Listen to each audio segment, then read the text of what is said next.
սկսեց հայոյախոսությամբ, սկսեց պիտակավորելով եւ հիմա արդեն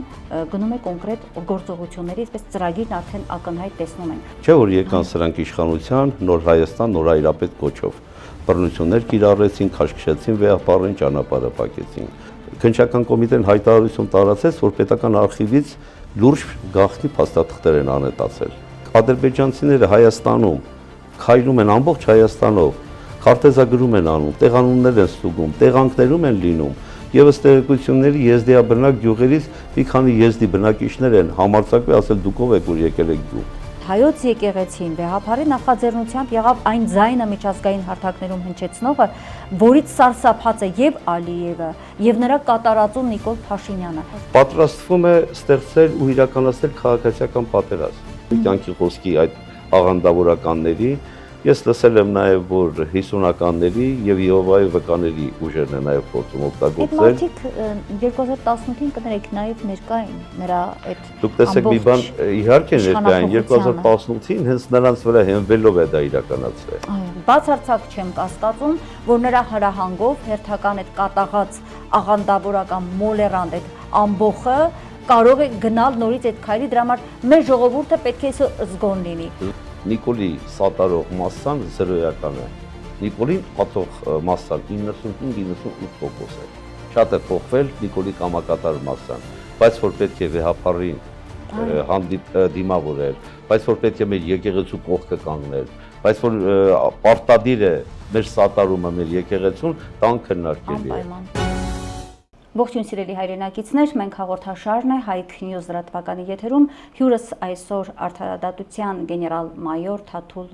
Պետրոսյանն է, շնորհակալ եմ պարոն Պետրոսյան, հրավերս ընդունելու համար։ Բոլորս ենք վրդովված, մեղմ է ասել անգամ վրդովված, լարված եւ հասկանալի պատճառով, որ արդեն մի քանի օր է մենք նկատում ենք, որ վարչապետի պաշտոնը զբաղեցնող այս անձը ուղղակիորեն թիրախավորել է հայոց առաքելական Սուրբ եկեղեցին, թիրախավորել է ամենայն հայոց կաթողիկոս Գարեգին II-ին եւ անցել բոլոր սահմանները իր հայոյախոսություններով, արդեն բացահայտ այսօր նա առավոտյան հերթական գրառումը արեց, որով փաստորեն կոչ է անում ինչ-որ համախմբվել եւ պահանջել կաթողիկոսի հեռացումը, կոնկրետ գործողությունների է նա դիմում, այսինքն սկսեց հայոյախոսությամբ, սկսեց պիտակավորելով եւ հիմա արդեն գնում է կոնկրետ գործողությունների, այսպես ծրագիրն արդեն ակնհայտ տեսնում ենք։ Մենք պետք է հստակ հասկանանք ինչ ծրագրի հետ գործ ունենք։ Պարոն Պետրոսյան, թեպետ արդեն մի քանի տարի է, 7 տարի է մենք այդ ծրագիրը անդադար տարբեր, այսպես հարթություններով, շերտերով բացահայտում ենք, ասում ենք, ուզում ենք հասկանալ, թե ի վերջո որն է, ինչ սցենար է դրված այս մարդու առաջ, որը Արցախը ծախելով շարունակում է իրականացնել։ Ձեր գնահատականը ինչ է կատարվում, ինչու նա սկսեց կոնկրետ թիրախավորումը, թեպետ ինքս ինձ սրբագրելով ասեմ, այդ սկիզբը վաղուց էր դրված, 18-ին ավելի հստակեցվեց եւ այսօր ինչ է նպատակը այս մարդու, խնդրեմ պարոն Պետրոսյան։ Այս մարդու նպատակը բազմիցս ասել ենք, հանրությունը տեղյակ է, մինչև վերջ ազգակործան գործունեություն իրականացնել,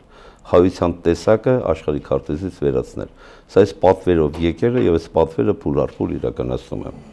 Որպեսզի մեր հանրությունը կրկին անդրադառնա եւ ճիշտ հասկանա սրա նպատակները, պետք է նորից 18 թվականից սկսենք։ Չէ՞ որ եկան սրանք իշխանության, նոր Հայաստան, նոր Հայրապետ կոչով։ Բռնություններ կիրառեցին, քաշքշեցին, վեհապարին ճանապարհը փակեցին։ Հետո նաեւ Սարդարաբադում տեսանք ոստիկանական լկտի ուժերով փակում էին վեհապարի ճանապարհը։ Բայց սրա քաղաքականությունը, այս պատուհասի քաղաքականությունը շատ ավելի գլոբալ է։ Դուք տեսեք ինքը անձին թիրախավորելով, թիրախավորում է համակարգը, երևույթը, գաղափարը։ Ինքը թիրախավորեց Յուրի Խաչատրովին, հիշեք։ Դրանով թիրախավորեց ՀԱՊԿ-ը, չէ՞ որ ՀԱՊԿ-ի գլխավոր քարտուղարներ։ Դրանով նաև վարկաբեկեց գեներալիտետը հայկական, վարկաբեկեց ամբողջությամբ բանակը։ Այնուհետև վարկաբեկեց Մանվել Գրիգորյանին։ Վարկաբեկելով նա վարկաբեկեց հերոսությունը, վարկաբեկեց կրկին անգամ բանակը, կազմաքանդելով բանակը, եւ հիմա վեհապարի վրա հարձակվելով, նա վեհապարի վրա չի հարձակվում, հայոց եկեղեցու դեմ է հարձակումը։ Հանրությունը պետք է հասկանա, որ եկեղեցու դեմ հարձակումը վեհապարի հետ հեչ կապ չունի։ ամբողջ եկեղեցու նկատմամբ է սրա հարձակումը, ոչ թե վեհապարին, թիրախավորում է առանձին սրբազանների վեհապարի, բայց իր նպատակը եկեղեցու դեմ մինչև վերջ պայքարն է, եկեղեցին հայոց ինքնությունից դուրս բերելը։ Դուք պատկերացրեք, որ հայ ազգի գոյատևման դարավոր պատմության մեջ եկեղեցին եղել է հայի ինքնության կերպար, հայի հավաքական կերպար, հայի գոյատևման ու պահպանման, հետագա գոյությունը շարունակելու հնարավորության երաշխիք է եղել եկեղեցին։ Եվ հիմա հարձակում է եկեղեցու վրա։ Սրա հարձակման նպատակը երկակի ստանդարտների տակ է։ Առաջին հերթին սահմանադրությունից հանել եկեղեցու որպես առավելագույն դեր ունեցողը, որը հայապահպան նպատակը, եւ բնականաբար կատարում է Ալիևի հանձնարարությունը։ Դուք տեսեք հիմա, որպեսզի ինքը կարողանա եկեղեցու նկատմամբ իր այս լկտի գործողությունները խնայելով ձեր եթերը իր բառերը ես չեմ օգտագործի, այս լկտի հարձակումները, որ իրականացնում է հենց Ալիևի պատվերով։ Դուք տեսեք, սա զուգադիպությունը պատահական չէր։ Վեհապարը Շվեյցարիայում հայապահպան գործունեություններ իրականացնում, Արցախի հարցերն էր բարձրացնում, գերիվարված մեր ռազմաքաղաքական հայրենակիցների վերադարձի մասին էր խոսում, այդ ընթացքում Փաշիզադեն Ադրբեջանի հոգևոր առաջնորդը հայտարարում է, որ մեր եկեղեցին ֆաշիստական ուղղվածություն ունի եւ մեր եկեղեցին քաղաքականությամբ է զբաղվում եւ տարածաշրջանում անվտանգությունը խաթարում է։ Անվտանգություն, այո, դա ֆաշիստական գործունեություն, ազգային ինչ-որ հատկանիշներ, որը ֆաշիզմին հատկանիշ է։ Չէ՞ որ նույն Ալիևը մեզ բոլորիս ռևաշիստեր համար է, նաեւ ֆաշիստներ կոչում։ Եվ այդ պայմաններում եւս սրանք ձայն չանեցին։ Նպատակը վերջնականապես հայ ես վերջի պաշտպանական պատնեշը ամրոցը թուլացնել ու վերացնելն է։ Այո։ Որովհետեւ այսօր հայ, տեսեք, ոչ մի համակարգեր գոյություն չունի, օբյեկտիվորեն նայենք։ Կազմակերպված է ամբողջ պետական համակարգը։ Ուժային կառույցները ամբողջությամբ լցված են այս ազգակործան պատուհասի իրավունքները, առողջությունը, կյանքը պահպանելու համար։ Պետական պահպանության անվտանգության ուժերը կրկնապատկի քառապատկվել են։ Հիմա նույն վեհապարի կամ սրբազանների մասին ասում են, թե տեղեկություններ ունեմ եւ կհրապարակեմ։ Եվ պարզ քաղաքացին հարց է տալի, այդ տեղեկությունը քեզ որտեղից։ Ազգային անվտանգության ծառայություն։ Դուք ստուգում եք, հսկում եք, հետևում եք սրբազանների կյանքին, սրբազանների գործունեությանը եւ բերում տեղեկություն եք փոխանցում Նիկոլին։ Նույն պետական պահպանությանը այնպեսի զբաղված ԱԱՑ-ն էլի։ ԴԱԱՑ-ն եթե սատանան բռնելու հանձնարարություն է կատարում, նույն Աբազյանը վաղը եկեղեցու դեմ էլ հարձակում կազմակերպի։ Մարդկանց կոմպրոմատներ են գտնում, հա, Նիկոլ Փաշինյանին մատակարարելով, որպեսզի նա կարողանա ազդեցություն ունենալ։ Մեր հանրությունը շատերը նույնիսկ չգիտեն, որ պետական պահպանության ծառայությունը, որ անցավ իր անմիջական հսկողության ներքո, տասնապատկվել է անձնակազմի քանակը եւ հարյուրապատկվել է տեխնիկական հնարավորությունները։ Դուք մի կարծեք, որ այդ հանձնարարությունը նա ընդհանրապես ազգային անվտանգության ծառայությունն է տալի։ Համոզված եղեք, որ իր պետական պահպանության ծառայության մեջ եւս նման տեխնիկական, մարդկային ուժեր, տեխնիկական հնարավորություններ կան, որպեսզի հետևեն, հետապնդեն մեզ բոլորիս, այդ թվում նաեւ վեհապարին եւ սրբազաններին։ Բնականաբար հեռախոսները կլսեն, ներքին արտաքին դիտումներ կազմակերպեն, որը դատանի թույլտվությամբ, բայց սրանք օրինականության հետ կապ չունեն։ Սրանք անում են ինչ ցանկանում են։ Դե ադրբեջանցին կարող է գալ հանգիստ մեր հրապարակում իր ուզածը անել, մեզ վրթովեցնել, մեր զգացմունքների հետ խաղալ, Դուք շատ կարևոր միտք ասեցիք, ներողություն, քանի ես հիշում եմ, տեսեք ինչ խայտարակություն տեղի ունեցավ։ Ադրբեջանում հրապարակվել է գիրք, որտեղ պետք է տեղակայվեն նաև քարտեզներով ադրբեջանցիներ, որոնք պետք է տեղափոխվեն Հայաստան, իրենց արևմտյան Հայաստան ձևակերպման։ Ներողություն, Ադրբեջան, արևմտյան Ադրբեջան տեղափոխվելու համար։ Նման գիրք է հրապարակվել կոնկրետ տեղանուններով, կոնկրետ շրջաններով, կոնկրետ գյուղերով։ Եվ դրա հետ զուգակցված քննչական կոմիտեն հայտարարություն տարածեց, որ պետական արխիվից լուրջ գաղտնի փաստաթղթեր են անետացել, որոնք ուղարկվել են Ադրբեջան, տրվել են ադրբեջանցիներին։ Կներեք, դա երբ է եղել։ Ընդամենը 1 շաբաթ 10 օր առաջ նույն քննչական կոմիտեն է հայտարարել այդ մասին։ Այսինքն դա զուգադիպություն չէր։ Դուք տեսեք, ադրբեջանցիները Հայաստանում քայլում են ամբողջ Հայաստանով, քարտեզագրում են անում, տեղանուններ են ստուգում, տեղանքներում են լինում, եւ ըստ տեղեկությունների եզդիաբնակ գյուղերից մի քանի եզդի բնակիչներ են համարձակվել ասել դուք ով եք, որ եկել եք գյուղ։ Պատկերացրեք, նույն ազգային անվտանգությունը ինչով է զբաղված։ Դուք ինչ եք կարծում, դրանք ինչ ասենք փաստաթղթեր կարող են։ Ես համոզված եմ դրանք Հայաստանի տարածքի հետ կապված, սահմանային տարածքի հետ կապված լուրջ փաստաթղթեր են, որը օգտագործվել է նույն Ադրբեջանում հրապարակված այդ գրքում։ Օգտագործվել են հենց այդ գրքի հրապարակման իմաստով։ Այսինքն, պարոն Պետրոսյան, ըստ Իրանի հոգևոր առաջնորդի խորհրդականի խոսքից ստացվում էր, որ Իրանը կարողացել է կանխել այդ դավադրությունը Զանգեզուրի միջանցք Այո, անունով։ բառը բուն իմաստով այդ խորհրդականը դա հայտարարեց։ Հիմա տեսեք, բազմիցս Զանգեզուրի միջանցքի մասին խոսակցությունը ընթանում են տարբեր հարթակներում, առանց Հայաստանի։ Զանգեզուրի միջանցքի մասին խոսում են Ալիևն ու Էրդողանը միասին, Ռուսաստանը, Իրանը,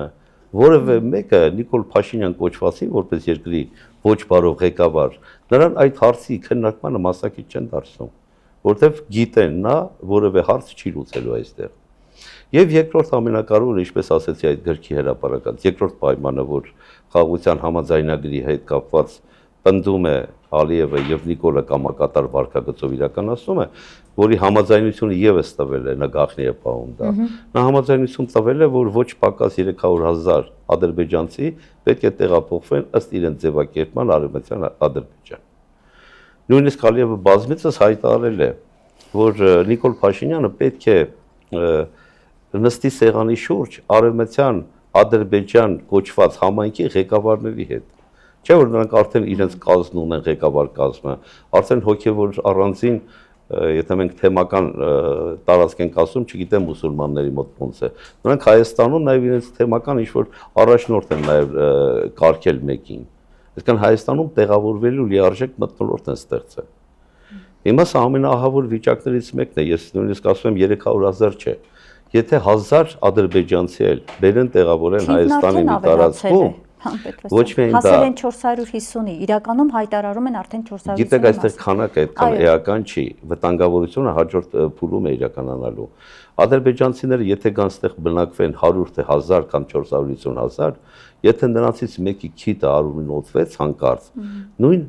Թուրքիան եւ նույն Ադրբեջանը զորքեր են բերելու պաշտպանելու իրենց հայրենակիցների իրավունքները։ Պարոն Պետրոսյան, ես այստեղ ընդհատեմ ձեզ հիշեցնելով ուղղակի նաև մեր ունկնդրին, ընդամենը 2 օր առաջ Ալիևը նման հայտարարություն էր արել, որ մեր քաղաքացիները գալու են, վերաբնակեցվելու են արևմտյան Ադրբեջան կոչված այդ տարածքում եւ Հայաստանը պետք է երաշխավորի մեր քաղաքացիների անվտանգությունը։ Եթե Հայաստանը չերաշխավորեց, բնականաբար Ադրբեջանը եւ Թուրքիան կապահովեն իրենց քաղաքացիների անվտանգությունը։ Սա ամենաահավորն է, որ կարող է իրոք Հայաստանի վերջը լինել։ Այսինքն եկեք պատկերացնենք ինչ կկատարվի այդ դեպքում։ Ադրբեջանցի ոստիկանը, թուրք ոստիկանի հետ զինվորը կմտնեն ուղղակի Հայաստան։ Յաշմա խմբավորումները, հատուկ ջոկատայինները կմտնեն, կանգնեն իրենց հայրենակիցների պաշտպանության կողքին։ Դա նշանակում է այլ երկրի ուժեր մուտք կգործեն Հայաստան։ Թշնամական, այո, թշնամական։ Դա կնշանակի ամբողջ Սյունիքը կորցնել։ Մենք Սյունիքն ենք ասում, վաղը մի սորը որոշակի տարածքներ եւ Տաուշից եւ Գեղարքունիքից մենք կորցնելու ենք։ Հայաստանն է։ Դա շարունակվում է։ Նույն Վայոց ձորից, նույն Սյունիքից։ Բարբերաբար մենք կորցնելու ենք։ Այ հիմա այս երկու պայմաններն են, որ Նիկոլ Փաշինյանին ճնշում է Ալիևը, որ իրականացնի։ Այս տահակը, գիտեք, ես սրան մեկ-մեկ նմանացնում եմ այն խավարասերներին, որ լույսը վառում ես, փախնում մտնում են պատի անցքերը։ Այ հիմա եկեղեցու դեմ կռիվ անելը սա, նույն խավարասերներն են սրանք։ Եկեղեցում նույն լույսն է, որ վառվում է, սրանք մտնում են պատի անցքերը։ Այս խավարասերներն են, որ հարձակվել են հիմա մեր եկեղեցու վրա։ Այո, եւ եթե այս հատվածը ամփոփենք, փաստորեն եկեղեցու դեմ իրականացվող այս արշավը հերթական այն մեծ գլոբալ հակահայկական ծրագիրն է, որը իրականացում է, որի օրակարգը թելադրվում է Թուրքիայից եւ Ադրբեջանից, գուցե նաեւ ավելի այլ ուժային կենտրոններից։ Դուք տեսեք, ոչ միայն դա արդեն ես կարելի ասել դա վերջի ամրոցն է Հայաստանի ազգին պահելու մեր ունեցած վերջին ամրոցն է եւ սա թուրքերը իդեմս Նիկոլ Փաշինյանի միջոցով եւ նրա ուժերով ուզում են գրավել։ Այսօր մենք ինքնությունը կորցնում ենք մեր ազգին։ Տեսեք մշակույթ, պատմություն, կրոն հանեցին, չէ՞ մեր դպրոցական դասագրքերից։ Կրոնական ծառայությունը, եկեղեցիական ծառայությունը իհարկե պատահական չէր։ Բանակից հանեցին։ Սա քայլեր են, որոնք իրականացնում են։ Հիմա կրոնի պատմությունը մսրել են ընդհանուր պատմության մեջ, դա էլ կապարբերաբար դուրս կբերեն։ Այո։ Սա է սրանց նպատակը։ Տեսեք, այստեղ նաև հետևյալ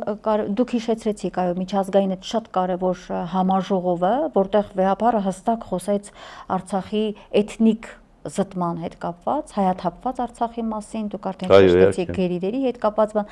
Այսօր ես օրինակ Facebook-յան գրառումներում, որոշ հոդվածներում նաև տեսնում եմ հետևյալը, որ թիրախավորել է այս մարդը մեր վեհապարին բռնազավթված Արցախ այս ձևակերպումը հնչեցնելու համար միջազգային կրոնական այդ շատ կարևոր համաժողովում, որտեղից շատ հոգևորականներ նաև իրենց հարցազրույցներում ասում էին մենք մինչև առ այսօր տեղյակ չենք, թե այսից զարորելի բան է տեղի ունեցել հայկական Արցախի դեմ եւ Հայաստանի դեմ է իրականացվում։ Այսինքն ինչ կատարվեց հայոց եկեղեցին վեհապարի նախաձեռնությամբ եղավ այն ձայնը միջազգային հարթակներում հնչեցնողը, որից սարսափած է եւ Ալիևը եւ նրա կատարածում Նիկոլ Փաշինյանը։ Ուրեմն էլ ինչի էլ նրանց մոլանել հետը։ Էլ ինչի ենք զարմանում, որ նա սկսեց հայոյախոսել։ Էլ ինչի ենք զարմանում, որ Արցախը հանձնածը պետքա բնականաբար հիմա աղանդավորներին լարի եւ հրահանգի պատրաստվեք գրոհել վեհապարի ուղղությամբ։ Եվ ուզում եմ հիմա մենք մինչ հարցազրույցն էլ զրուցեցինք այդ մասին, պարոն Պետրոսյան, որ արդեն լուրեր կան, ես էլ այսօր զրուցել եմ Տեր Ահարոնի հետ, քիչ անց նաև մեր հաղորդումը կհրապարակվի, նա հստակ ասում է փաստեր կան, որ 1500 աղանդավորների Նիկոլ Փաշինյանը արդեն համախմբել է, պատրաստվում է նաև ինչ-որ մի կրոնական կոչված, իրականում կրոնական չէ, աղանդավորական ինչ-որ մի կառույցի անվանումը տրվեց, այս պահին չեմ կարող վերհիշել, որպեսզի նրանց անդամները եւս երևի կհասնի մի 2 կամ 3000-ի, ուղղակի պետք է գրոհեն եկեղեցին, Էջմիածնի վրա։ Դուք ունեք այդպիսի տեղեկատվություն։ Ես տեղեկություն ունեմ, իհարկե տեղեկություն ունեմ նաև այն առումով, որ այս ստահակը ներողություն բառից օգտագործման համար այդ ձևակերպում պարզապես չեն կարողանում գտնել, պատրաստվում է ստեղծել ու իրականացնել քաղաքացիական պատերազմ։ Ամեն ինչ դրա համար անում է։ Տեսեք, երբեմն քաղաքացիական պատերազմի ընթարումը լինում է, ասենք, իշխանական ուժերի, իրավապահ ուժերի եւ ժողովրդի միջև քաղաքացիական պատերազմ, բայց սա քաղաքացիական պատերազմ դարձնում է երկու քաղաքացիական խմբերի կողմից։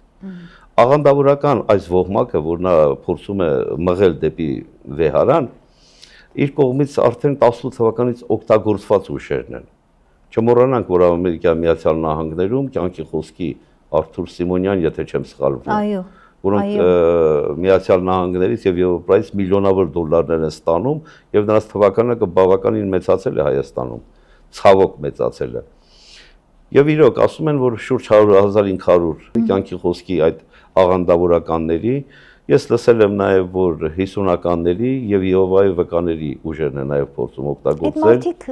2018-ին կներեք նաև ներկա էին նրա այդ Դուք տեսեք մի բան, իհարկե ներկա են 2018-ին հենց նրանց վրա հենվելով է դա իրականացրել։ Այո։ Շատերը մոռացել են 2018-ի մինչև սրանց իշխանազավթումը Ադրբեջանից 211 միլիոն դոլար փոխանցվեց հայկական բանկ։ Դա միջազգային բանկն է ասում եւ ոչ թե մեր հայկական բանկերը։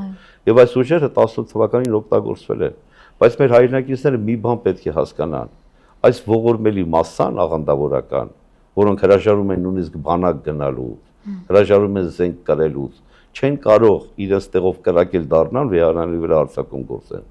Նիկոլ Փաշինյանը բազմիցս 18-ին նրանց հաջողվեց ներխուժել էին Սուրբ Վեհարան եւ հիշեք քանի օր այդտեղ կերուխումի էին վերածել ու ինձ սարսափելի իրեր հայտնվեցին ես ուզում եմ հիշեցնել մի բան ես այդ ընթացքում ոստիկանություն եմ զանգահարել իրազեկելու որ դուք գիտեք այնտեղ ինչ է կատարվում ասեցին հա դե որևէ խնդիր չկա բացարձակ չարեց տեսեք այդ օրերին ինչ տեղի ունեցավ 18 թվականին Վեհարան մտան մի խումբ 15-ից 20 ոչնչություններ։ Հիշեք, այդ ժամանակ նաև Գյումրեցի ասպարեզ ակումբի ղեկավար կար Լևոն Բարսեղյան, որ Երևանի Կարեն Պետրոսյան։ Անձնավորված անձանց չեմ էլ ուզում հիշել, այդ ոչնչությունները մուտք գործեցին Վեհարան, շուրջ 10-15 օր մնացին։ Մարիխուան եւ այլ ծխելով թմրանյութեր օգտագործելով լափելով ինչ-որ քյաբաբային եւ այդ ինչի դա տեղի ունեցավ ինչի դա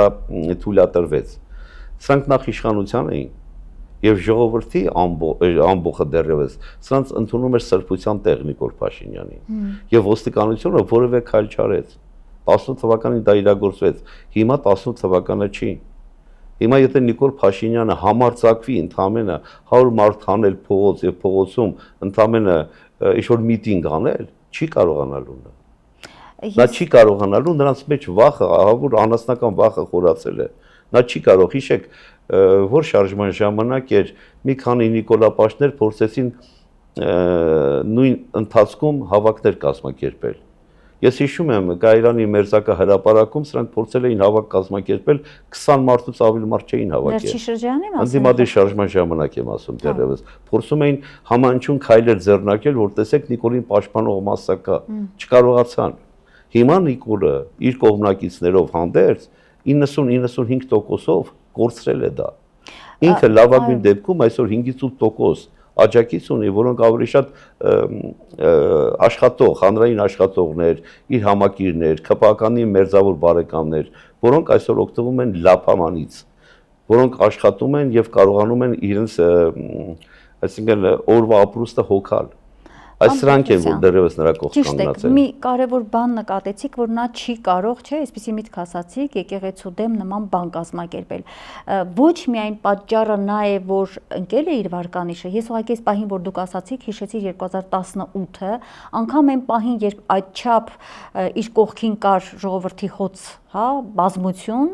հրապարակները Նիկոլով էին լցված, նիկոլականներով, այսպես ասեմ, բայց նա այդ պարագայում անգամ անկարող եղավ եկեղեցու դեմ արշավը լիարժեք անել։ Ես ինքս մասնակցել եմ, կոչ հնչեց հոգևորականների կողմից պաշտպանել Մայրաթոռը եւ առավոտ շուտ երթով շարժվել ենք բազմաթիվ հոց բազմությամբ հոգևորականներն արխիվում էին, ավելի ճիշտ չկար արխիվում հոգևորական ժողովուրդներ, գնում ենք ուղիղ եկեղեցի, գնում ենք Էջմիածին, կանգնել էինք բոլորս բակում եւ հայտարարեցինք, որ սպասում ենք ձեզ, Նոր Հայաստան, Նոր Հայրապետ խումբ, գալիս ես, դե արի, մենք կանգնած ենք։ Եվ որևէ մեկը չերևաց, ինչ որ մեկի ստվերը այսպես երևաց, ժողովուրդը դեպի առաջ գնաց, փախան բոլորը, վախկոտներ, ինչպես Նիկոլն է վախկոտը։ Այդպես էլ է լինելու հիմա, առավել քան է լինելու։ Ես անհանգստություն ունեմ, կարող է որոշակի հավաք կազմակերպել, բայց այս ոչնչությունները որևէ համարձակություն չեն ունենա։ Իմ վախը աղանդավորական շարժում կոչված քայքայ աղանդներին հավաքելն է։ Եվս նվիրված է իր աղանդին, իշխանությանը նվիրված չի։ Դուք տեսեք, այս աղանդները իշխանությանը աջակցում են ինչի համար։ Իշխանության կողմից հովանավորություն ունեն։ Երկրորդ, վաղը սահմանադրության մեջ, եթե բացառիկ դերը եկեղեցու դուրս բերվի, հավասարեցնելու է բոլորին, մեր եկեղեցուն հավասարացնելու աղանդավորականների հետ։ Հետևաբար աղանդավորականների համար շահեկան վիճակ է, բայց նրանք ագրեսիվ ու հարձակողական ոճ ունենալ, դուք փորձեք նրանց աղոթքի ժամանակ մտնել, նրանք ողորմելի մասսա են նրանք։ Չէ, բայց իրենց հաջողվում է մարդկանց զգոնությունը կորցնել տալ, այսպես այդ անդադար այդ քարոզի տակ մարդկանց, ես որպես լրագրող հետաքննական աշխատանք եմ արել, հասցնում են մարդու ուղեղն այնքան մթագնել, որ այդ պահին եթե ինչ-որ մի բան տաս ձերքնացած խփի կողքինից կարող են անել։ Կյանքի խոսքում այդ պատկերն է եղել։ Դա զոմբիացված վիճակի մասին է ասում, բայց ինչ-որ զոմբիացված վիճակում մարդիկ, չգիտեմ, աչքերը փակ, խելագար մի հատ վիճակ է, եւ ես վախենում եմ, որ այդ ազդեցության տակ մարդկանց կարող են որոշակի չեն համարձակվի։ Ես համոզվածություն ունեմ։ Բախումներ գուցեև կլինեն, որը Նիկոլի սրտով է, որովհետև Նիկոլները, նիկոլական ողմակը ապրում է ատելության ու չարության էներգիայով։ Ատելությունը սրանց հոգեկան եւ ֆիզիկական ուժ է տալիս։ Այս դրանով էլ այրուն թափեց։ 18-ել այրուն թափեց, իհարկե։ Բայց այս տաղակները մի բան էլ չեն հասկանում։ Հայոց վեհապարը Հայաստանի վեհապարը չի։ Հայոց վեհապարը ամբողջ հայության վեհապարն է։ Հայոց վեհապարը Հայաստանում 3 միլիոն չկանք իհարկե։ Հայաստանում բնակվողների վեհապարը չի միայն։ Շուրջ 10 միլիոն հայության վեհապարն է։ Բայց դրանից նույն Արամ կաթողիկոսը եւս ասում։ Բայց ինքը չի կարող ամբողջ հայության դեմ կռիվ տա։ Այս ոչնչությունը հիմա ինչ որ խորհուրդ է ստեղծում, համակարգող ինչ որ խորհուրդ, որ պետք է ընտրել նոր վեհապար։ Հա։ Այ ոչնչություն դու ով ես, հələ դու պատկերացրու մուկը եւ առյուծը, խավարասերը եւ առյուծը իրար դեմ կանգնեցնելը, դու ով ես հայ եկեղեցու դեմ կարողանաս խոսել։ Հա, բայց դա իրավունքի դաշտում էլ եք քննարկել, մանկապիղծ սրբազաններ կոչելով, 4 զավակ ունես, որոնց վերջին հաշվով ամուսնացած չեք, դու դրանց հայրությունը, որ ընդունել ես, տեղակ ես դրանց հայրով եղել։ Դու հիմա եկես սրբազանների մասին ես կուսակրոնությունից խոսում։ Մի ամբողջ հայ ազգի ինքնությունն ես ուզում ոչնչացնես։ Սա այն բացառիկ իրավիճակն է, որ ժողովուրդը, եթե կտրվի իր կրոնից, կրկնում եմ, ինքը չի ընկալվելու որպես հայ։ Հայը եւ հայ առաքելական եկեղեցին, հայ ազգը, հայ տեսակը ու առաքելական եկեղեցին միասնական են։ Դուս բերես հայի միջից հայ չի մնա։ Եկեղեցուց հային հանես, հայկական առաքելական եկեղեցի չի լինի։ Սա միասնական է։ Սա դրա համար ես միշտ ասել եմ, այս պայքարը արդեն ոչ թե իշխանության բազմից ենք ասում, կամ այս ոչնչություններն ասում են եկեղեցին զբաղվում է քաղաքականությամբ։ Երբևէ եկեղեցին քաղաքականությամբ չի զբաղվել։ Եկեղեցին զբաղվել է եւ եկեղեցին գործում է հայափրկությամբ, հայի պաշտպանության, հայկականության միավորման, ազգի փրկության համար եւ եկեղեցին եթե ասում է իշխանություն հրաժարվի քո վարկագծից, քո պաշտոնից, հայի փրկության համար է ասում, ոչ թե իշխանության։ Այսինքն եկեք ձևակերպումը հստակ տանք, հայապահպանության համար պայքարող կառույցը չի նշանակում, որ նա զբաղվում է հայապահպանությունը կարճ ասած քաղաքականություն չէ, պարոն Նայք։ Հիմա Արմինե ջան, ես քաղաքական գործիչ չեմ, երբևէ քաղաքականությամբ չեմ զբաղվել։ Եթե ես կարելի է ասել ինչ-որ գործիչ, գուցե պետական գործիչ, ես պետական համակարգի երկարատև աշխատող եմ, քաղաքական գործիչ չեմ եւ երբևէ իշխանության պայքար չեմ տեսել մեր պայքարի մեջ։ Տեսել եմ երկիրը փրկության պայքար։ Այ եկեղեցին էլ հայապահպանության պայքար է մղում եւ ոչ թե քաղաքականության։ Այ դե դրա համար էլ թիրախավորված է մեր եկեղեցին։ Տեսեք, ես այսօր մտածում եի, որ ինչու այս հակաեկեղեցականությունը ակտիվացավ նաեւ 2026 ընտրություններին ընդառաջ։ Դա պատահական չէ։ Այս մարդը բոլոր ընտրություններում ստեղծել է այդ սևի սպիտակի նախկին ներկայի բախումը, դա արդեն մարդկանց զզվացրել եւ հոգնեցրել է։ Նոր թեմա էր պետք, նոր այն վամպիրին ոնց է արյուն պետք, հա, այս մարդուն այդ արյունը պետք է որպեսզի ինքը հիմա այդ արյունը ստանալու համար ինքը պետք է կպներ ամենասրբության սրբոցին, հա, հայոց եկեղեցուն։ Զարորել կարելի է, որ մենք կարող ենք այդ օրերին հասնել, պարոն Պետրոսյան, որ կարող է երկրի ղեկավար լինել մի մարդ, որը հայոյախոսի հոգևորականի հասցրին։ Ես չգիտեմ մենք այս ինչ օրեր ենք ապրում, որ երբեմն ասում են ների ժամանակներ, ուրիշ ձևակերպում չես կարող տալ։ Միշտ ասում ենք, որ աշխարհում, միշտ ասում ենք Հայաստանում դες ղեկավար չի եղել։ Աշխարհում որևէ երկրում, որևէ ազգ այսպիսի ղեկավար չի ունեցել, որ այսքան ատի իր ժողովրդին եւ այդպիսի ղեկավար չի եղել, որին ժողովուրդը այսքան ատի։ Այս ատելությունը ժողովրդի կողմից իր նկատմամբ գագաթնեկետին է ասել։ Սա ամենաահավորն է, որից սա վախենում է։ Եվ հիմա ընտրություններից առաջ նոր թեմա է մտցնում, չէ՞ որ մենք ունեցանք սև ու սպիտակ, հին եւ նոր։ Հիմա արդեն հայոց առաքելական եկեղեցի եւ իբրև թե իշխանություն պետություն։ Եվ հիմա տեսեք, այստեղ հավելեմ ձեր դիտարկմանը, ինչու հենց եկեղեցի, որովհետեւ եկեղեցուց ինքը վախենում է, ինչպես ասում են սատանան չարը խաչից, այդ մարդը օծնել խունկից, այո։ Հիմա այս մարդը իսկապես խաչից, բոլոր որտեղ գնում է, ասենք խաչ շատ է տեսնում, սարսափում է, բաց տեքստով կառավարության նիստերում քանիցս այդ մասին ասել է, վերջերս եւս հայտարարեց։ Հիմա ինքը մտածում է այսպես, հայության հիմնասյունը, հայության ինքնության պաշտպանը, հայապահպան կառույցը եկեղեցին է։ Եթե խփում եմ այդ եկեղեցուն,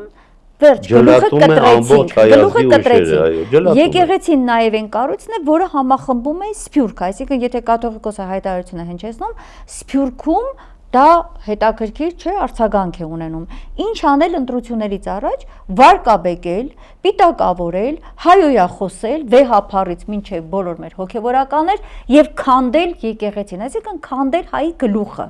Սա է եւ վերընտրվել։ Սա է այն հրահանգը, որ բոլոր ամեն գնով իրան տվել են, հրահանգել է Ալիևը եւ Էրդողան զույգը։ Բնականաբար, գիտեք հիմա տեսեք։ Ես ասացի, որ եկեղեցու դեմ պայքարելով փորձում է անձնավորել եւ անձանց նկատմամբ վարկաբեկիչ տեղեկություններ հրապարակում, փորձելով ժողովրդի մեջ եկեղեցին անձով գնահատել։ Բայց ժողովուրդը լավ է հասկանում, որ իր հոգեվոր արժեք է։ Եկեղեցին իրոք հայապահպանեն գործունեությունը, որ իրականացնել է արդեն 1700 տարի, էլ մողոլ թաթարներ, էլ թուրք սելջուկներ, էլ բյուզանդիա ու հռոմ չկարողացան մեր եկեղեցին կործանել։ Ու սա փորձում է հիմա եկեղեցին կործանել։ ոտքը շատ լուրջ քարին է առնելու։ Դե դա Եվ այս առումով տեսեք ինչն է վտանգավորը։ Հիմա տեսեք ժողովրդին շեղելու իմաստով։ Մենք մեր խոսքի սկզբում ասեցինք ինչ է պլանավորում սա։ Սա նորից թեման շեղում է։ Ժողովրդի ուշադրությունը շեղում է մեկ այլ ուղղությամբ։ Սյունիքից է շեղում։ Այո, բոլոր տեղերից իր հետագա քայլերը, որպեսզի Ալիևի կամակատարը որպես կամակատար շարունակի նրա հանձնարարությունները կատարել։ Դուք երևի պետք է հիշեք, կարծեմ այս տարվա 2 թե 3 ամիս առաջ էր Ալիևը լրագրողների հետ հանդիպում ունեցավ եւ լրագրողը հարց տվեց, ասեց ինչպես ստացվեց այդ դիալոգը, որ Ադրբեջանին հետ վերադարձվեց մեր Տավուշի 4 գյուղերը որ տվեցին, նրանք գրում են Թոուզին վերադարձվեց։ Այդ դիալոգը Ալիևը պատասխանեց, այդտեղ դիալոգ չի եղել, այդտեղ եղել է մանալոգ։ Այսինքն Ալիևը հանձնարարել է, Նիկոլը տվել է։ Հիմա մեր բնակչության, մեր ժողովրդի ուշադրությունը շեղում է նաև այս ուղղությամբ, որպեսզի հետագա քայլերը նա իրականացնի։ Նա արդեն խոստացել է Զանգեզուրը տալ։ Եթե Իրանը կամ Ռուսաստանը չմիջամտեն այս հարցի, նա Զանգեզուրը շատ շուտ բանից էր տվել։ Այո, դա միանշանակ է։ Եվ բնականաբար, ինչպես ասեցի, ադրբեջանցիներին վերաբնակեցնել մեր հայկական տարածքներում եւ կոչել արևմտյան Ադրբեջան։ Հիմա մենք միասնաբար պետք է դրա դեմն առնենք միասնաբար համախմբվելով։ Գիտեք, ես պատկերացնում եմ այսպես, երբ որ եթե հայ ժողովուրդը համախմբվում է հիմա իր եկեղեցու իր ինքնության պաշտպանի այդ կենտրոնի շուրջ, այդ ինստիտուտի շուրջ, հա, ապա փրկում է իրեն, փրկում ենք մեր պետությունը եւ ձախողում ենք թուրք-ադրբեջանական եւ այլ ուժային կենտրոնների այդ հակահայկական Հայաստանը մասնատող ոչնչացնող ծրագիրը, որի անունը ինչ կդնենք, Զանգեզուրի միջանց կլինի Ալիևի ասածով, Արևմտյան Ադրբեջան կլինի դարձյալ Ալիևի ասածով, այսինքն Ալիևյան պլանների ձախողում։ Դա կարող է լինել միայն համախմբման եկեղեցու շուրջ։ Հիմա տեսեք, մենք միշտ ասում ենք սրբազան պայքար, փրկության պայքար, դիմադրության պայքար։ Ես հիմա շատերին ասում եմ, այս մեր պայքարը արդեն հայրենական պատերազմ է, հայրենիքի ազգի փրկության պատերազմ է։ Եվ այս պատերազմը մենք չպետք է տանուլ տանք։ Տանուլ տալ նշանակում է կորցնել մեր հավատը, մեր ինքնությունը։ Տանուլ տալ նշանակում է կորցնել մեր տունը, մեր օջախը, մեր զավակների ապագան։ Այս է նշանակում։ Եվ այս տահակը կարողանում է դեռևս հայրենիքի մասին խոսել։ Տեսեք, իր գրառումներում նույնիսկ հավատավոր ժողովրդին կոչ է անում, որ պետք է մեր եկեղեցին մաքրենք։ Խոսում է եկեղեցու անունից, խոսում է եկեղեցու սպասավորների դեմ։ Դուք պատկերացրեք, ինչքան անամոթ, ինչքան պիղծ պետք է լինի մարդ, որ նման մեթոդներով աշխատի։ Դե հոգևորականները շատ դիպուկ են նկարագրում, ասելով, որ սովորաբար, ասենք, չարը միշտ խոսում է սատանան Քրիստոսին փորձել է Աստվածաշնչով խաբել։ Հայտնի, հա, հոգևորականները հաճախ են այդ ասում, այնպես որ մենք նույն երևույթի հետ գործ ունենք։ Մենք իրավաբաններս ասում ենք, որ ամենալավ գողը, ընդհանրապես փորձառու գողը բղավում է բռնել գողին։ Հիմա անսուրբ պիղծ անձը բղավում է ազատել եկեղեցին։ Որ իրենք ընտանիքով, իրենց կինը ինչպես սրբապիղծ, այս բառը մանկապիղծ ձևակերպումը, կարծեմ մի շարք անձիկ դատարան հայց են ներկայացրել։ Եվ շատ ճիշտ կլինի։ Կինը ինչպես է համարձակվում եկեղեցիականներին մանկապիղծ ասել։ Ես առիթ ունեցել եմ ասելու, երկարատև իմ աշխատանքի ընթացքում ես միշտ գնահատել եմ մանկապիղծ հանցագործը ավելի վտանգավոր հանցագործ է, քան մարդասպանը։ Եվ միշտ այդպես եմ ես գնահատել։ Մանկապիղծը ավելի ծանր հանցագործ է, քան մարդասպանը։ Պարոն Պետրոսյան, եւ ընդհանրապես նրանց այս հայոյախոսությունները, նրանց այդ կեղտոտ բառապաշարը, Հակոբյան Աննայով մինչև Փաշինյան Նիկոլ, դրանք քրեորեն հետապնդելի արարքներ են, այդպես չէ։ Տեսեք,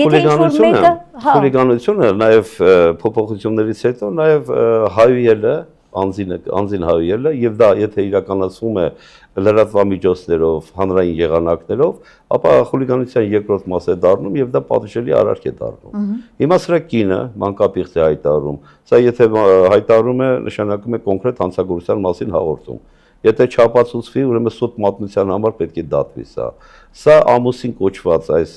ազգակործան պատուհասը հայերեր սրբազաններից մեկին կոնկրետ։ Սա կոնկրետ խուլիգանություն է, հանրային եթերով հրապարակման միջոցով խուլիգանություն։ Հայախառը, սա կոնկրետ քրեական վարույթ պետք է հարուցվեր։ Բայց Վարդապետյան Աննան դուրս չի եկել Նիկոլի օգնականի կարգավիճակից։ Եվ ասում են, թե պետք է ընդդիմադիրներից երկուսի վերաբերյալ միջնորդություն ներկայացնի, կարծեմ 3 նման հրապարակում եղավ, որ Ալեն Սիմոնյանը արդեն համաձայնություն է տվել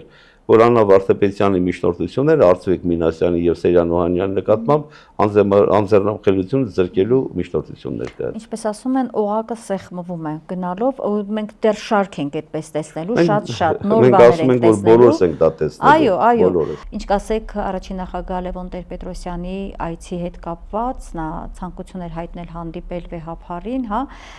այսպիսի մի միտք տեսա, թե կա անհանգստություն որպես տեսա, գուցե առաջին նախագահի այցը վեհափարի, ինչպես Թայլաթի համբուրն էր Գրիգոր Զոհրաբին, համակարծիք եք։ Կարծես թե շատ ավելի սուր է ասված, բայց հաշվի առնելով, որ ով ստեղծեց Նիկոլին, հաշվի առնելով ով Նիկոլի համար կանաչ ճանապարհ բացեց, ով Նիկոլին որպես քաղաքական գործիչ դարձրեց, 18 թվականին կոկորդ պատրելով բերում էր առաջի պլան Նիկոլ Փաշինյանին եւ հետո տեսնելով թե Հայաստանին ինչ բերեց Նիկոլ Փաշինյանը, ես եւս խիստ եմ գնահատում Լևոն Տեր-Պետրոսյանի խիստ բացասական իմաստով Նիկոլ ստեղծելու առումով, դրա հոգեզավակը որպես այդպեսին, բայց նրա քայլը որպես հանրապետության առաջին նախագահ, նրա քայլը վեհափարին այցելելու եւ իր սատարումը հայտնելու դրական եմ գնահատում, բայց նա իր ամբողջ կերպարով ես նույնիսկ գուցե շատ ավելի խիստ դատեմ Լևոն Տեր-Պետրոսյանը համահավասար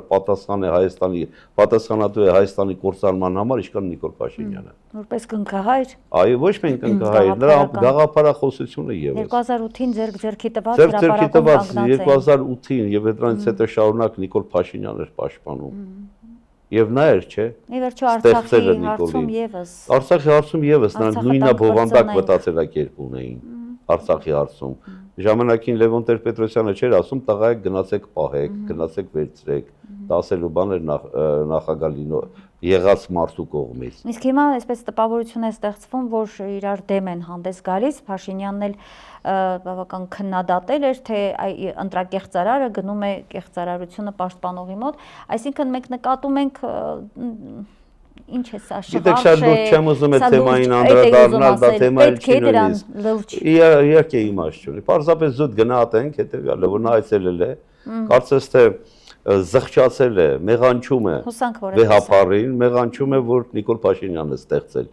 Կյանքի վերջին մայրամուտին փորձում է մեղանչել, որ ստեղծել է Նիկոլ Փաշինյան։ Եթե այդպես մտածի, գուցե վեհափարը նրա մեղքերի թողությունը։ Ուղղակի ես չեմ կարող չհիշել եւ հիմա չարցանագրել, որ 2008 թվականին, երբ տեղի էր ունենում մարտի 1-ը, արյուն թափվեց, հայ մարդու արյուն թափվեց եւ որից այսպես հայտնի ձայնագրությունը կար, բոլորս լսել ենք, սրտերը հովանում էին որոշ մարդկանց, վեհափարը գնաց հանդիպելու Լևոն Տեր-Պետրոսյանին, քանի որ իր կողմից այսպես բորբոքված կրակներ դա հանգցնելու, հանդարտեցնելու, խաղաղեցնելու համար եւ նա չէր ընդունել վեհափարին։ Ես դա երբեք չեմ կարող մոռանալ այդ կարևոր փաստը եւ բնականաբար այդ փաստի եւ մնացած այլ փաստերի լույսի ներքո ուզում եմ դիտարկել նաեւ այս հանդիպումը, թեպետ փոքր-ինչ հույսով, որ երևի ինչ որ բան ժամանակները փոխել են։ Դուք տեսեք, այստեղ է հենց մարդու վեհությունը։ Լևոն Տեր-Պետրոսյանը ով ես դու, որ վեհափարին չես ընդունում, եւ վեհափար, իշքան վեհ է, որ ընդունում են նրան։ Կարող է եւ չընդունել, չէ։ Այո։ Բայց վեհափարը հիշարչարություն չունի, նա հայոց վեհափար է։ Նա ներողամտության տեսակ է նաև, մարդկանց մեղքերի թողություն տալու ունակություն ունեցող սուբյեկտ է նա, անձ է, ես կասեի վեհապար ներողություն։ Եվ Լևոն Տեր-Պետրոսյանի ընդունելով ցույց է տալիս, որ ինքը ավելի վեհ է գտնվում, քան Լևոն Տեր-Պետրոսյանը։ Այո, իդեպ հենց նման այդ վեհ լինելու, մեր եկեղեցու վեհ լինելու հենց մասին էր փաստում վերջին հայտարարությունը եկեղեցու, հա, այդ հավաքվել էին բարձրաստիճան հոգևորականները, Գերագույն խորհուրդ է կոչում հոգևոր խորհուրդ, հոգևոր խորհուրդը շատ կարևոր հայտարարություն արեց, զուսպ արժանի մեր եկեղեցուն, շատերն ասում են, չէ, այնտեղ պիտի ավելի եկեղեցին չէր կարող Նիկոլ Փաշինյանի երբեք չէր կարող այդ մակարդակին իջնել եւ ինչ որ ավելի սուր այսպես հայտարարություններ անել, սուր էր, արժանապատիվ էր, պետք էր ուղղակի հասկանալ տողատակերը, թե ինչ կարևոր հայտարարություն էր դա։ Գիտեք, այդ հայտարարությունից առաջ փորձենք նաեւ հիշել եկեղեցու վերաբերմունքը այս իշխանությունների նկատմամբ։ Չէ՞ որ եկեղեցին առաջիններից էր, որ հորդորեց ոչ թե պահանջեց, այլ հայրական հորդորով Հեռանալ։ դիմեց վարչապետ կոչվածին, Այո։ աթոռը զբաղեցրած անձին հեռանալ, քանի չի կործանել ամբողջ Հայաստանը։ Ավելի խիստ ելույթ, որպես այդպեսին եկեղեցուց, եթե հանրությունը սպասում է, թող լսի Եղեռնի Ծիծեռնակաբերդում Արշակ Սրբազանի ելույթը։ Դա նզովք էր ամբողջությամբ ուղղված սրանց։ Այո։ Թող իշեն վեհապարի ելույթը եկեղեցու որ տոնակատարությանն էր, որ նաև հրավիրված էին, սրանք եւս հրավիրվել էին։ Հա, Սուրբ Սուրբ Զատիկի օրը, այո, ապրեք։ Սուրբ Զատիկի օրվա կապակցությամբ այցելեցին, չէ՞ սրան։ Լսեցին վեհապարին, չէ։ Շամպես ականջները կախած դուրս եկան եկեղեցուց։ Այո։ Այսինքն եկեղեցին իր ամուր դիրքերը միշտ պահել է, դիրքերում մնացել է եւ այս հայտարարությունը իր չափի մեջ լուրջ հայրենան նվիրումով ձևակերպումների պետք չէ ավելի ագրեսիվ լինել։ Իհարկե։ Եթե այդ մտքերը ես ասում եմ, ագրեսիվ արդեն եղել է, արդեն ասել է եւ հետեւաբար նորը կրկնելու եւ սրանց մակարդակին իջնելու կարիք չունի եկեղեցին։ Այսինքն Պապերոսյան հիմա ներողություն նաեւ մի միտքել եւ հիմա շատերը ստորաբար ասում են վեհապարը չի պատասխանում զավակ ունի թե չէ։ Դուք ով եք որ այդ հարցը տակ։ Վեհապարը Աստծո առաջ է պատասխանատու եւ ոչ մեկի։ Հետեւաբար դու գնա քո երեխաներին դաստուր կրթի քո գրած գրքով։ Լավ կանես որ քո աղջիկների, քո երեխաների առաջ ամեն երեկո նստեք քո գիրքը կարդաք։ Ես խորհուրդ եմ տվել նաեւ ԿՊԱ-ականներին, հատկապես կին ԿՊԱ-ականներին, իրենց զավակների, իրենց երեխաների հետ կարդալ Նիկոլ Փաշինյանի Երկրի հակառակ կողմը գիրքը։ Բոլոր ԿՊԱ-ականները, падգամավորներ, թե որևէ կառավարության անդամներ, դա պետք է իրենց ընտանիքի սեղանի գիրքը լինի։ Ոչ թե աշխատասեղանի, այլ ընտանիքի։ Որ կարճած են մնում Փաշինյանի։ Դե եթե ասենք այսքան անսուրբ ստորակարճ մասսա են, հետեւաբար սրանց ճանապարհը միայն մեկն է։ Դուրս բերել այս աշխատասենյակներից եւ տեղավորել այնտեղ, որտեղ ինքը սպառնում էր ազգային ժողովում։ ԱԱՑ-ի պատվալներ։ Պարոն Պետրոսյան, երբ որ սկսեց հայոյախոսել եկեղեցու հասցեին, ես ամեն առավոտ մտածում էի, այ երևի էս մի ԿՊԱ-կանը դուրս կգա, կվերկենանք, կլսենք, որ այն մեկը ասել է դե կներես, արդեն գծերը լրիվ անցար, հեռանում ենք։ Այն որ ես հիմա ուզում եմ հասկանալ, էլի, ԿՊ-ում ովքեր եք դուք ԿՊ-ում։ Ճիշտ հարց եք դնում, այդ հարցադրումը ինձ միշտ տանջել է։ Ես միշտ մտածել եմ, որ մարդու մեջ բարոյական կերպար, ինչ-որ իր կերպարի մեջ բարոյական ինչ-որ հատկանիշ մի անկյունում պետք է լինի։ Բայց դուք չեք տեսնում, որ սրանք իրենց թիմով ամբողջությամբ այլասերված մասսա են, բոլորը, թե կին, թե տղամարդ падգամավորները։ Եվ հետևաբար այլասերված, ցինիկ, լկտի, խուլիգան իշխանությունը ջրի երես է բերում այդպիսի հասարակություն։ Ոչ թե մեր հայազգն է այդպես, այլ հայազգի տականք մասսան, որը դեռևս Նիկոլա Պաշտ է կամ ծառայում է Նիկոլին, այդ մասսան է եղել ջրի երես, որտեղ այլասերված իշխանությունը ստեղծում է այլասերված հասարակություն։ Այո, խոսում ենք թե աղանդավորներին կոչ է արել, մի աղանդավորական խումբ էլ 100 Զոմբիացվածնել, այո, 71 падգամավոր եւ 51 կառավարության անդամ։ Այո, գտնվում են կառավարությունում եւ խորհրդարանում, իդեպ մեկ տեղեկատվություն եմ ուզում նաեւ եւ ձեզ ասել եւ հրապարակել, կյանքի խոսք կոչված այդ աղանդավորական քայքայիչ աղանդի ղեկավարը, որը հաճախ տարիներ շարունակ ինքը գնում է Թուրքիայում, այսպես լեկցիաներ է կարդում, շատ ընդունված է, ասեմ ձեզ, Թուրքիայում նա։ Այս մարդը Նիկոլ Փաշինյանի հետ ունի ըստ ինձ ասած լուրերի, ըստ որոշ աղբյուրների, ունի շատ ջերմ հարաբերություններ, կա կարծիք նաև, կարծում դուք եք տեղյակ, լրատվությամբ էլ պտտվեց, որ նա այդ Նիկոլ Փաշինյանը հենց այս կյանքի խոսք կոչված աղանդի անդամներից է, եթե գոնե ոչ ուղղակի անդամ, ապա համախոհն է։ Եվ նա խոստացել է Արթուր Սիմոնյան կոչված այդ հովիվին, այսպես ասած, պաշտոն տալ, եթե հաջողեն այս պայքարում, այսինքն հայոց եկեղեցու դեմ այս պայքարում եթե հաջողեն, Արթուր Սիմոնյանը կարող է նստել ինչ-որ նախարարի մի պաշտոնի, որը կոչվել է կրոնի հարցերով զբաղվող։ Այսինքն մի նոր պաշտոն է իջեցվում, հատուկ Սիմոնյան Արթուր կյանքի խոսքի այդ աղանդավոր քայքայիչ աղանդը կրող անձի համար։ Ժամանակին միշտ նախագահականում կամ վարչապետի աշխատակազմում եղել է կրոնի գործերով վարչություն կամ բաժին։ Սրան խոստացել է կրոնի գործերով վարչության պետի պաշտոնը։ Նոր նախարարություն բնականաբար չեն կարող, բայց այդ վարչությունը լինելով վարչապետ կոչվածի աշխատակազմում գրեթե կարելի ասել նախարարության իրավունքներով կոչվի, որովհետև աղանդավորներին առաջի պլան բերելու համար նրա մեծ անհրաժեշտություն է հայ կրոնի դեմ պայքարը ավելի համակարգված իրականացնելու։ Ես կասկած իսկ չունեմ, որ նա այս ճակատամարտը տանուլ է տալու, կասկած իսկ չունեմ, որ սրանով ինքը ավելի համախմբելու է մեր ժողովրդին, դրանում եւս կասկած չունեմ,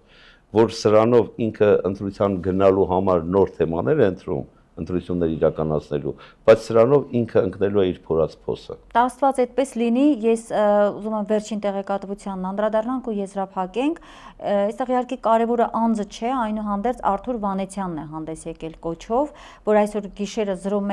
01:00-ին ժամը վեհափառ Հայրապետը վերադառնալու է Երևան, առաջարկում եմ այդ ժամերին հավաքվել Զվարթնոց օդանավակայանում եւ դիմավորել ամենայն հայոց կաթողիկոսին, մեր եկեղեցին պետք է հստակ իմանա, որ մենք հավատավոր ժողովուրդս իր կողքին ենք, եկեղեցու թշնամիներն էլ եւս պետք է դա իմանան եւ գիտակցեն։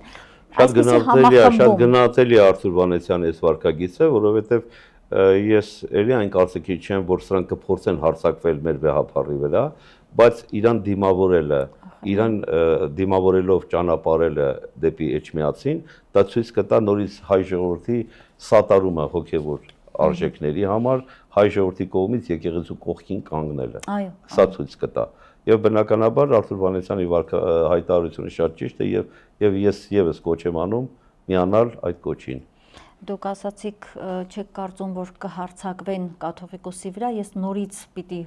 հետհուշ ապրեմ 2018-ին, երբ այդ աղանդավորական խմբակը, որը ուղղակիորեն ուղղորդվում էր Փաշինյանի կողմից եւ այդ մասին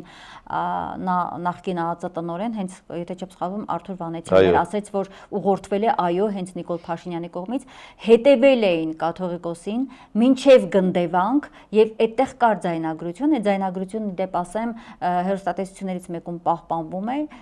շողակաթ հեռուստատեսությունում, կարծում եմ պետք է որ ջնջած չլինեն, որտեղ այն ժամանակ պահպանվում էր։ Այդ կադրերը ինքս եմ տեսել, պարոն Պետրոսյան, ինչպես էին հավաքվել, այսպես օղակի մեջ